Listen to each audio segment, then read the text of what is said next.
जरूरी नहीं पर मूवी को लाइक या डिसलाइक कर दिया करें। मूवी का नाम है लास्ट सेंटिनल। तो कहानी के शुरू में हमें बताया जाता है कि इंसानों ने अपनी जिंदगी में बहुत सी गलतियाँ की, जिससे उन्हें बहुत सी मुसीबतों का सामना करना पड़ा और इसी वजह से समुद्री तूफान आए। आधी से भी ज्यादा दुनिया डूब गई, बची तो सिर्फ थोड़ी सी जमीन और उसी की हिफाजत के लिए एक चौकी बनाई गई, जो कि जमीनों की हिफाजत के लिए बनाई गई थी। समंदर के बीचों बीच वही चौकी दिखाई जाती है। उसे सेंटिनल का नाम भी दिया गया था। ये साल था 2063 का। जमीन का नक्शा पूरी तरह बदल चुका था। यहाँ पर 4 सिपाही पहरा दिया करते थे, मगर इनकी ड्यूटी 2 साल तक की थी। अब 2 साल तो हो चुके थे, मगर इन्हें लेने यहाँ पर अभी तक कोई भी नहीं आया था। हम देखते हैं कि ये लोग तूफानी रात में मछलियाँ पकड़ रहे थे। तभी इनका कैप्टन ये देखता है कि एक तूफानी लहर इनकी सेंटिनल से टकराने वाली है, इसीलिए वो अपनी टीम को अंदर जाने का कहता है। अब ये जो मछलियाँ पकड़ रहे थे वो भी दोबारा से पानी में गिर गई थी। एक साथी जिसका नाम बेन्स था, वो एक पाइप को ठीक करने जाता है जिससे चौकी में पानी आ रहा था। इससे पहले पानी और बढ़ता, इसने पाइप को ठीक कर दिया था। दरअसल इस चौकी को ऐसे बनाया गया था कि ऊंची लहर से भी इसका कोई नुकसान ना हो। ये पानी की लहरों के साथ ही अपने आप को एडजस्ट कर लेती थी। अब सुबह हो गई थी। यहीं पर इनका एक और साथी सेलिवियन बहुत दुखी था कि वो लोग उस तूफान की वजह से मछलियाँ नहीं पकड़ पाए, क्योंकि मछलियाँ पकड़ने का मौका इन्हें महीने में सिर्फ एक बार ही मिलता था। बेन्स जो कि सेलिवियन पर बहुत नाराज था, वो कहता है कि तुम्हारा काम हमें अच्छे खाने खिलाने का है और तुमने कल रात मछलियाँ क्यों नहीं पकड़ी। मेरा काम इस सेंटिनल की हर चीज को अच्छे से रिपेयर करने का है, जो मैं करता हूँ और मैं अपनी ड्यूटी अच्छे से निभा रहा हूँ। यहीं पर कैप्टन सबको चुप होने का कहते हैं। दरअसल ये लोग अब अपने घर जाना चाहते थे। ये यहाँ पर रहकर तंग आ गए थे। जो टीम इनकी जमीन से इनको यहाँ पर लेने आने वाली थी वो अभी तक नहीं आई थी। सेलिवियन जो कि हर दिन एक रिकॉर्ड बनाता था, वो ऐसा जब से कर रहा था जब से वो यहाँ पर आया था। वो ये सारा रिकॉर्ड बनाकर अपनी बेस को भेजा करता था। कैप्टन जो कि सेंटिनल की छत पर घूम रहे थे, वहाँ पर वो एक इशारे को देखते हैं जो कि सेलिवियन ने बनाया था, ताकि अगर कोई यहाँ पर आए तो वो उनकी मदद से इन तक पहुँच जाए। मगर कैप्टन को ये बात पसंद नहीं आती। वो उस कपड़े को हटाने का कहते हैं। तभी यहाँ पर सेलिवियन को दूरबीन में एक जहाज अपनी तरफ आता हुआ दिखाई देता है, जिसे देखकर वो बहुत खुश था। वो समझता है कि शायद ही वही जहाज है जो हमारी टीम ने हमें यहाँ पर लेने भेजा है। मगर कैप्टन को ऐसा नहीं लग रहा था। वो कहते हैं कि ये किसी दुश्मन की चाल भी हो सकती है, इसीलिए वो बेन्स को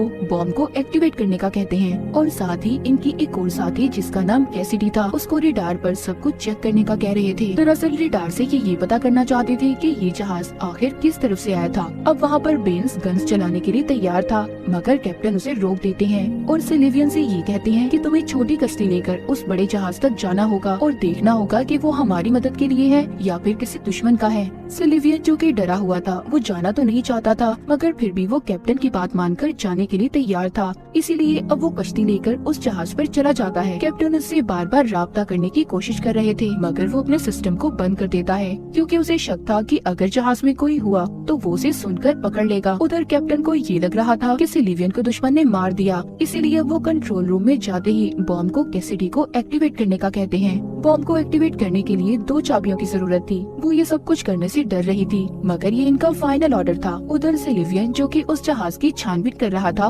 उसे वहाँ पर कोई भी नहीं मिलता, ना जिंदा इंसान और ना ही मुर्दा। वो ये सब देखकर मायूस हो गया था कि अब भी इनकी टीम में से इन्हें यहाँ पर लेने कोई नहीं आया। वो कभी भी अपने घर नहीं जा सकते। वो ये सोचकर वहीं पर बैठ जाता है, मगर इसी चक्कर में वो ये भूल गया था कि उसने कैप्टन को भी इस बारे में बताना था कि जहाज में कोई नहीं है। इसीलिए अब वो जल्दी से अपने रेडियो को ऑन करता है और कैप्टन को बताता है कि यहाँ पर कोई नहीं है। तभी जल्दी से वो बॉम्ब को चलाने से रोक देते हैं और अब उसकी दोनों चाबियों को कैप्टन ने अपने पास रख लिया था। वो कैसिडी से कहते हैं कि तुम जल्दी फैसला नहीं ले सकती, इसीलिए तुम्हें इन चाबियों की जरूरत नहीं है।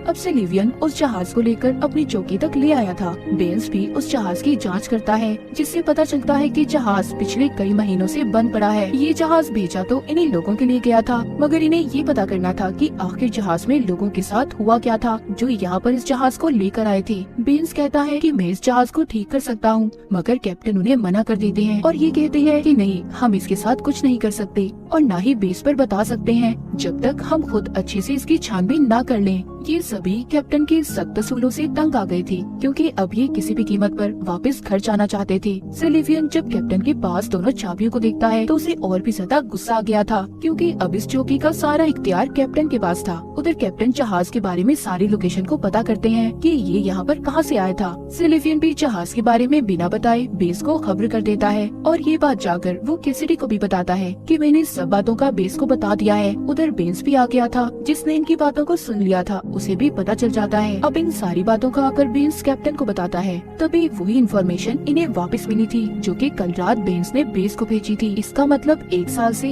इनका अपनी बेस से कोई राब्ता नहीं था। जो मैसेज इन्हें बार बार मिला करते थे वो इन्हीं के भेजे हुए मैसेज थे। इन सब बातों के बारे में जानकर अब ये और ज्यादा मायूस हो गए थे। इनके पास अब कोई उम्मीद नहीं बची थी कि ये लोग वापस से अपने घर जा सकेंगे या नहीं। उसी रात बेंस छुपते हुए उस जहाज के अंदर जाकर इंजन को चेक करता है कि वो ठीक हो सकता है या नहीं। जब वो चेक करके वापस आता है तो सिलिवियन उसे देख लेता है और उससे पूछता है। बेंस जो कि उसे बताना तो नहीं चाहता था मगर फिर भी वो बता देता है कि हाँ, मैं जहाज के इंजन को देखने गया था कि मैं उसे ठीक कर सकता हूँ या नहीं, तभी हम घर वापस जा सकते हैं, वरना कैप्टन हमें कभी भी वापस नहीं जाने देगा। अब ये बात जाकर सिलिवियन कैसिडी को बताता है। उसे भी ये बात अच्छी लगती है। वो कहता है ऐसा करके हम शायद यहाँ से निकल सकते हैं, मैं और बर्दाश्त नहीं कर सकता। वो इस बात को भी जानते थे कि कैप्टन कभी भी इन्हें इस बात की इजाजत नहीं देगा, इसलिए ये दोनों बिना बताए जहाज को ठीक करने चले गए थे। अब जब ये वापस आते हैं तो इन्हें कैप्टन ने देख लिया था। कैप्टन जब उन दोनों को देखते हैं तो ये कहते हैं नहीं, हम इसे ठीक नहीं करेंगे, बल्कि इसके एक एक पुर्जे को खोलकर अपनी चौकी तक लेकर आएंगे। ये बात सुनकर सिलिवियन को बहुत गुस्सा आता है। वो कहता है बस बहुत हुआ,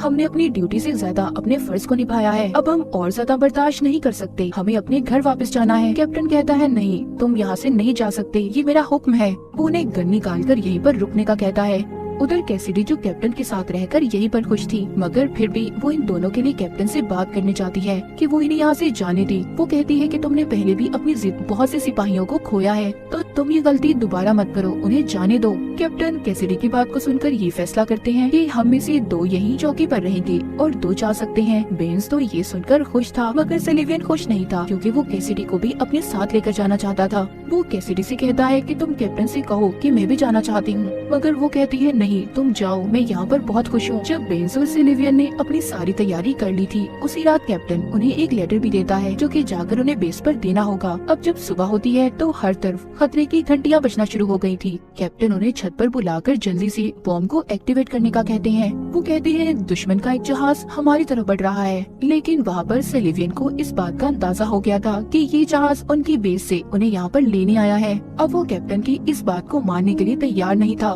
कि वो बॉम्ब को एक्टिवेट कर दे। यहीं पर कैप्टन उसे गन दिखाकर उस जहाज को भी तबाह करवा देता है। सिलिवियन और बेंस की उम्मीदें टूट गई थी। तभी पीछे से कैसिडी आती है, जिसने कैप्टन के सर पर कुछ मारकर उसे बेहोश कर दिया था। ये तीनों अब उसे कमरे में बंद कर देते हैं। सिलिवियन कैसिडी से पूछता है कि तुमने मेरा साथ क्यों नहीं दिया। वो कहती है अगर मैं तुम्हारा साथ देती तो तुम्हें कैप्टन कभी भी न जाने देता। बेंस कहता है हमें उसे मार देना चाहिए, मगर सिलिवियन सबको ऐसा करने से रोक रहा था।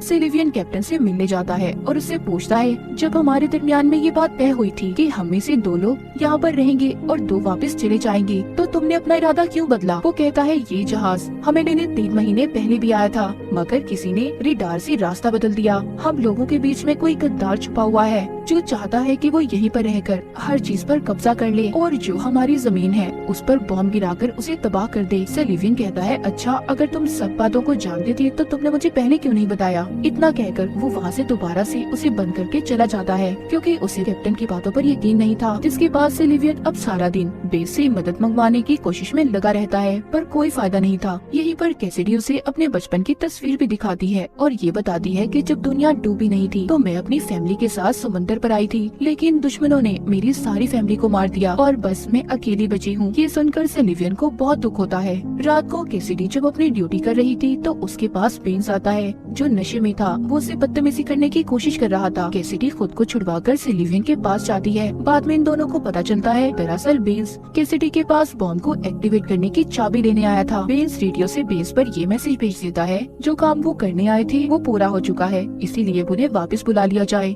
सिलिवियन और कैसिडी जल्दी से कंट्रोल रूम की तरफ बढ़ते हैं। सिलिवियन कहता है रुक जाओ बेंस, तुम ऐसे बॉम्ब को नहीं चला सकते और ऐसे किसी मासूम की जान नहीं ले सकते। ये बात सुनकर बेंस रुक गया था। वो रोने लगता है क्योंकि उसे वापस जाने का कोई रास्ता नजर नहीं आ रहा था। जिसके बाद ये कैप्टन को देखते हैं जिसके कमरे की खिड़की खुली हुई थी। इन्हें देखकर ऐसा लगता है कि शायद उसने समंदर में कूदकर अपनी जान दे दी। कुछ दिन के बाद इन्हें समंदर के बीचों बीच कुछ मलबा नजर आता है जिसे कैसिडी और सिलिवियन वहाँ से लेने जाते हैं ताकि वो उधर जाकर अपनी जरूरत का कुछ सामान सामान ले आए। ये जब यहाँ पर मछलियाँ पकड़ रही थी तो सिलिवियन के जाल में कैप्टन की लाश आ गई थी, जिसके सर पर चोट का निशान था। उसे देखकर ऐसा लग रहा था कि जैसे उसे किसी ने मारकर समंदर में फेंक दिया हो। अब जब ये वापस आते हैं तो सिलिवियन को बेन्स पर शक हो रहा था, इसीलिए जब कैसिडी दोबारा से बेन्स के साथ समंदर में जाने वाली थी तो वो कैसिडी को एक गन देता है ताकि वो अपना ख्याल रख सके। उनके जाने के बाद वो कंट्रोल रूम में जाकर सारी फाइल्स को चेक करने लगता है, जिससे उसे बेन्स की फाइल से ये पता चलता है कि वो दिमागी तौर पर बीमार था, मगर वो एक अच्छा इंजीनियर था, इसीलिए उसे यहाँ काम पर रखा गया। सिलिवियन को कैप्टन की सभी बातें सच नजर आ रही थी। उधर हम कैसिडी और बेन्स को देखते हैं, जो दोनों एक दूसरे को देख रहे थे, और यहाँ पर हमें पता चलता है कि कैसिडी ही वो जासूस थी जिसने 3 महीने पहले आए जहाज में लोगों को गन से मारा था। वो बेन्स को भी मार देती है और रोते हुए अब सिलिवियन के पास आ गई थी। चौकी पर सिर्फ 2 ही लोग बचे थे। अब वो अगले दिन कैसिडी के पास जाकर बॉम्ब को एक्टिवेट करने का कहता है, ये कहकर कि उनके दरमियान में एक दुश्मन है। कैसिडी समझ गई थी कि सिलिवियन को उसकी सच्चाई पता चल गई है, जिस पर वो ये कहती है, हाँ ये सब कुछ मैंने किया है, पर अपने लोगों की जान बचाने के लिए। हम चाहते थे कि हम इस चौकी पर कब्जा कर लें। सिलिवियन अब उसकी कोई बात नहीं सुनता और बॉम्ब को एक्टिवेट कर देता है। तभी कंप्यूटर स्क्रीन पर ये आता है कि आप इस बॉम्ब को एक्टिवेट नहीं कर सकते। दरअसल इस कंप्यूटर का सिस्टम बेन्स ने बदल दिया था, क्योंकि वो नहीं चाहता था कि कोई भी एक इंसान इस चौकी पर कब्जा करके दूसरी दुनिया को तबाह कर दे। कहानी के आखिर में हमें दिखाया जाता है कि सिलिवियन और कैसिडी के दरमियान में सौदा हुआ था। वो दोनों यहीं पर रहकर इस चौकी की हिफाजत करेंगे और कोई भी किसी की भी दुनिया को नुकसान नहीं पहुंचाएगा। और इसी के साथ ये कहानी यहीं पर खत्म हो जाती है।